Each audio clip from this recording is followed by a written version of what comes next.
Hello, good morning. Welcome to the 26th day of April 2026. My name is Kurt, and this is my daily Good Life meditation. This is an exercise that I do every day, a little bit after waking up, to remember my life objectives and principles, those which are outlined in my book, Going Alone. I also use the time to think about the last 24 hours and how I did with the challenges and the opportunities that I met. I go over my creed, and I prepare for the coming day. I'm starting in the inside mini stop because it's a rainy day outside, and I was here answering comments in email, which I do every morning. This is where I start my day here. I have a melon pan and a cup of coffee. There's the wrapper for the melon pan, which is thanks to all of you, my supporters, who buy me this every day by virtue of your views and your support on Patreon and YouTube. Anyway, let's get up and walk around a little bit. Let's go walk out in the rain. It's a big day, and I got a few things to talk about. Not a lot, but let's go move.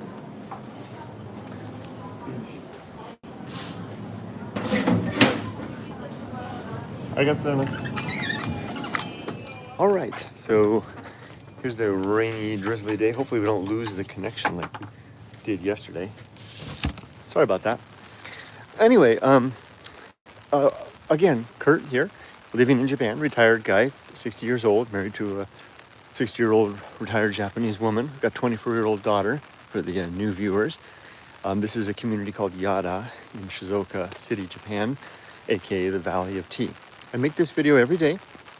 It's a journal entry. I'm not just recounting what happened over the day. In fact, that's recounting the day's events is hardly the aim of this. What I'm really after is to identify, think about how I handled the difficult parts of the day. So it's really a list of the challenges that I faced yesterday, and how I handled them. If I handled them well, then what did I do to handle them well? If I didn't handle them well, then how could I handle such similar situations well in the future? I also then point out, major things that are going on with regards to the circumstance in life. Undergoing this major life transition 4 months into retirement is no small thing. And it's interesting noting kind of the milestones along the way, the challenges and the benefits, which are many. Okay, let's get started. So first in the morning, and I sit at the same table in the same chair every morning. I know all the staff, I know the owner. It's a deep routine in my life here in Japan, coming and starting my day at mini stop with my melon pan bread. This morning, and usually there's nobody over there. This morning, soon after I got there, an old man came in and talked to the staff, and then he looked frantically around the seat next to me, then went and talked to the staff, and then came back and approached me very timidly. He was an old man, like in his late 70s, and asked me if I'd seen a phone that he'd lost. I said I had not, and I looked around. There wasn't anything there when I got there. I was the only person there. And even if it's, I'm the first one there every morning, and they turn the lights on for me in that part where the sit-down place is, because nobody sits there all night long. So I'm the first one every morning. So clearly the phone hadn't been there all day, all night. Anyway, the man, just the fact that he spoke to me alone was telling. And I asked him if he'd spoke with the staff, and he said he had. Okay, of course, all in Japanese. And he left. Now, of course, I gained an immediate sense of a little bit of guilt. I've got my bag here. Sorry if I tilted it there. I've got a bag right there. And he kind of looked at it like maybe I had his phone in his bag. And I could tell what was going on in his mind. He's like, did this foreigner come and sit? Because I was sitting right next to where his phone had been. And was his phone in the bag. And I felt that like rising sense of guilt. Like, did I take his phone? Did I take his phone? Of course I didn't take his phone. It's funny how your mind can do that, huh? Can pry you with interrogation over something that you clearly didn't do. Hey, let's just sit here for a second. This is nice. There's a bag under there. I wonder what's in that bag. Anyway, it's kind of echoey. Let's not sit here.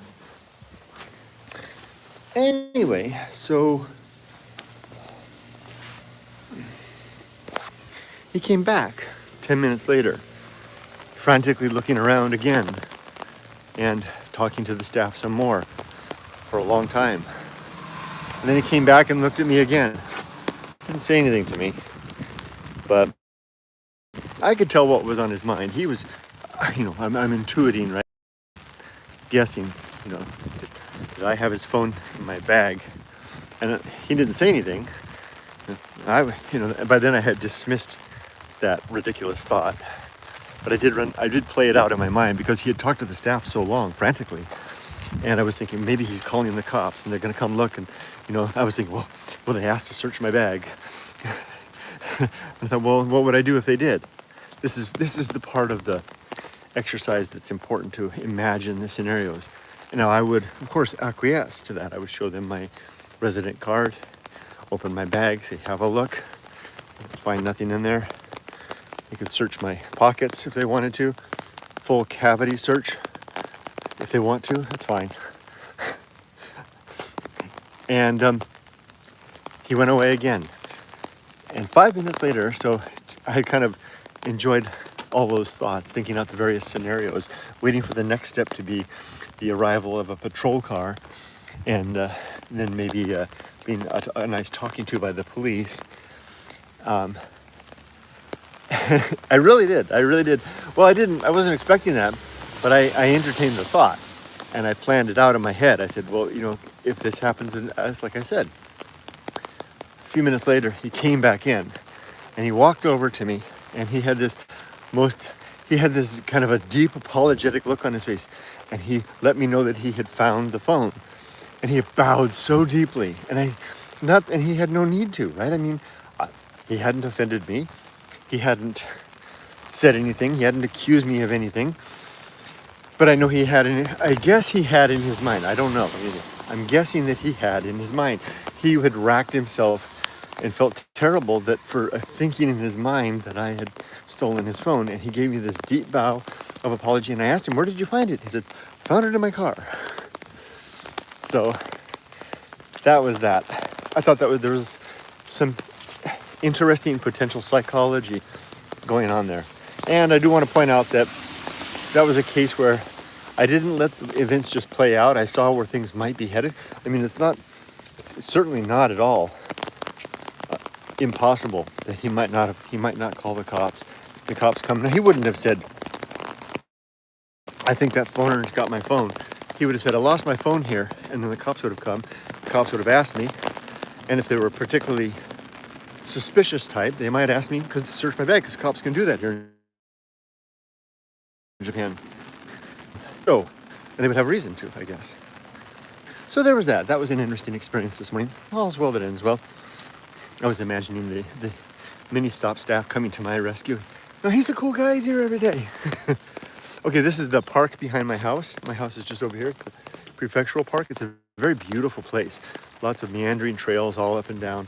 And the art museum. It's got all kinds of art displays, sculptures and things. This is part of our daily dog walk. They're having a Egyptian from the Brooklyn Museum, Brooklyn exhibit. Here you can see the map of the place, all the meandering trails. This is literally where we come every morning for our dog walk. As soon as I get home, I'll find Yumiko. She'll be up. Take the dogs and I'll come back here with her for the dog walk. So anyway, let's get on with it. I do talk about death in these videos, so be forewarned. So let's get started. I'm going to talk about yesterday and the challenges and opportunities that I noted. The only one that was really of interest was the challenge of the fender bender, the accident that I had. I ran into a fence driving my car. Here's a half-naked woman. She's called Apricot, is the name of that sculpture. And I backed into a fence the other day, 2 days ago, at my father-in-law's neighbor's house. Broke their fence and dented seriously our new Jimny, Suzuki Jimny. Damn it. Wasn't paying attention. What kind of driving instructor am I? The insurance company, and we have full coverage for everything. But there was a bit of an issue which is my international driver's license, right? Because I don't have a real Japanese driver's license yet. And in usual Japanese fashion, they need a lot of time to think about that. So for a good part of the day, I was unsure if we were going to get covered, if the coverage would extend to these things, to fixing the neighbor's fence and to repairing our car because of that. So this is where the part of the video is important. How did I handle that? Because that had big consequences. If they came back and said no, the insurance would not cover that. That meant two things. One, we would have to out of pocket everything, and it's going to be expensive. And two, I wouldn't be able to drive anymore, because that would mean our insurance wouldn't cover me in the event of an accident with my international driver's license.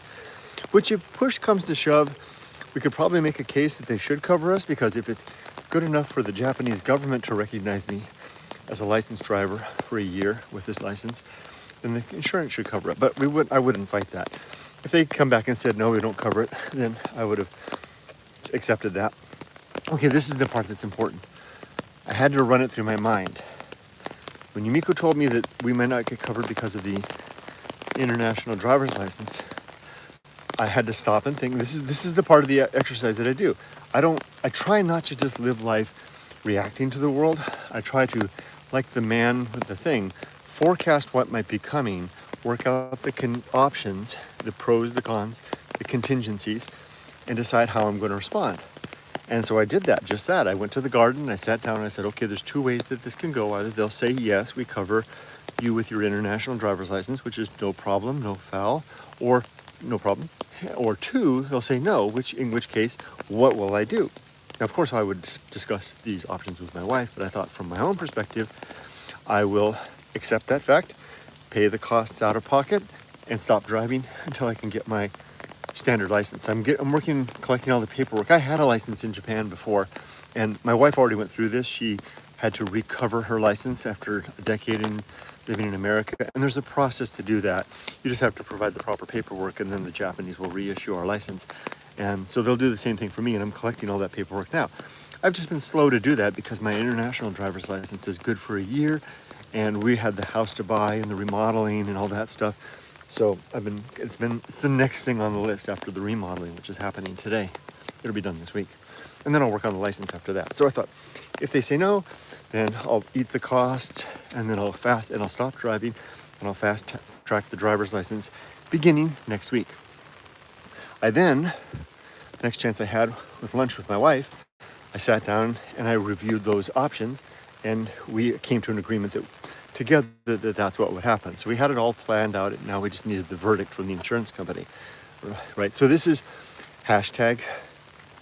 And when I say hashtag and then give you a word, I'm referring to the principles and objectives of my creed, which are outlined in my book, Going Alone. So I used, as always, hashtag fortitude. No, sorry, hashtag, what do I call it? Cultivate good, hashtag, there's a word for it.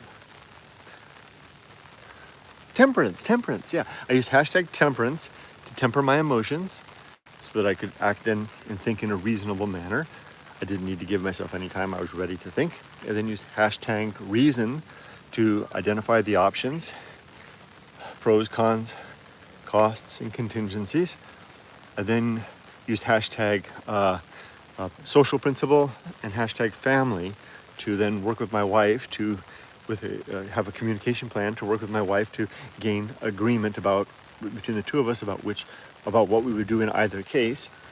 And then I used more hashtag temperance to exercise patience along the way. And then I threw in a little bit of hashtag distraction by engaging in some heavy duty garden weeding so I didn't have to think about it. Eventually in the afternoon, Yumiko surprised me. She said, hey, good news. They said they would cover us. So that was good. And I was like, what are you talking about? Oh, the insurance thing. I had distracted myself so well. So all's well that ends well with that. In other news, this is just some news. Yesterday was the prep day. We're getting a new Japanese bath, a whole new Japanese bathroom, ripping the whole place out and then replacing everything. New senmenjo, which is the laundry room / changing area. and a new toilet room with new toilet and everything. All that remodel is happening this week. Monday was demolition day. Yesterday, Tuesday here in Japan, well, demolition day. Plumbers were here, electricians were here. The concrete man was here to pour a new concrete foundation, and the concrete set overnight. And then this morning, in about an hour and a half, 2 hours, the specialist installers will be here for the renovation team to install our brand new Japanese bath, and hopefully they'll have it done by the end of the day. And then the toilet will be redone tomorrow.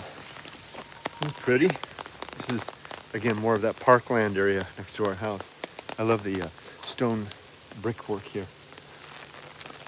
Anyway, I'll start heading home. I gotta get home because enough of this wandering. So that all happened yesterday, and it all went smoothly. As usual. I mean, the professional, our contractor is fantastic. He's an older gentleman, probably mid to late 60s, a little older than me, and just a master of his thing. He's got all the, he's well respected in the community. He's got all the subcontractors lined up. All the work is being done it's like a ballet, watching a ballet. The electricians, the plumbers, the demolition crew float in and out. The representative from the manufacturer shows up to take measurements and plan things out. He encountered yesterday some problems and he just took care of them. He doesn't even, I'm really impressed, a good guy. Okay, so now the 8 objectives of my creed, so I can line myself up for the day, are to, 1, be always ready to die, to have my affairs in order, my relationship sound, my life's work complete, and they are. Number 2, to make good and effective use of my time, to not waste my days. Here's another sculpture. Number 3, my daughter used to poke her boobs when she was a little kid. I've got a photo somewhere of Emily going and grabbing the boobies. 3 is to develop and maintain good and sound life principles. Number 4 is to look both ways before crossing. No, it's to cultivate good emotional reactions. Number 5 is to perform good actions relative to my creed.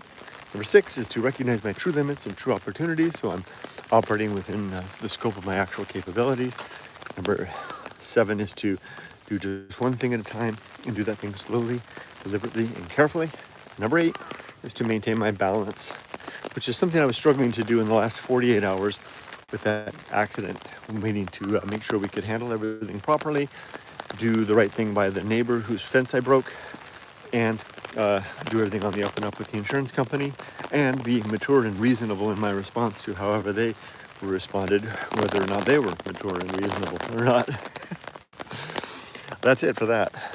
Now, as for today, I already outlined what's happening today. The installers are coming. They're going to work in spite of the rain to get our new bathroom installed. Hopefully we'll take a bath in it tonight. Wouldn't that be great?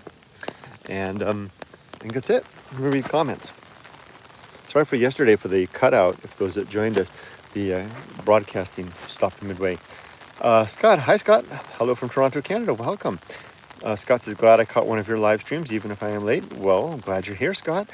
Always enjoyed reading your comments. Elvira, hello from Toronto too. Hey, two Toronto folks.